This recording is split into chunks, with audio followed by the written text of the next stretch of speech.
ای بهار سبز و تر خوش آمدی خوش آمدی.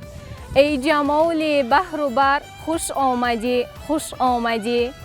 از قدم هایت همه گل می کنند. ای عروس گلبسر خوش آمدی خوش آمدی.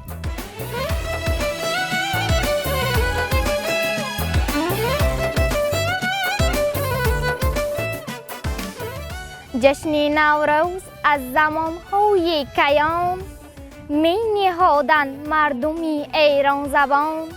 شهد و شیر و شراب و شکری ناب شمع و شمشادی شاید اندر خوان.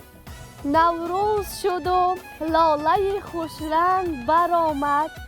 بلبل به تماشای دف و چنگ برآمد. مرغان هوا جمله بکردم پرواز. مرغ دل من از قفس تنگ برآمد.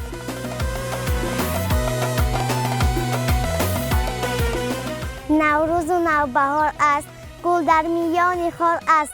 غنچه دهان گشاده، بلبل چه بیقرار است.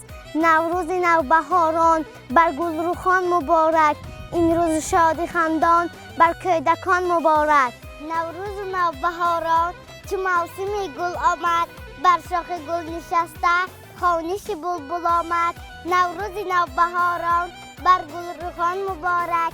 این روز شاد و خندان بر کودکان مبارک.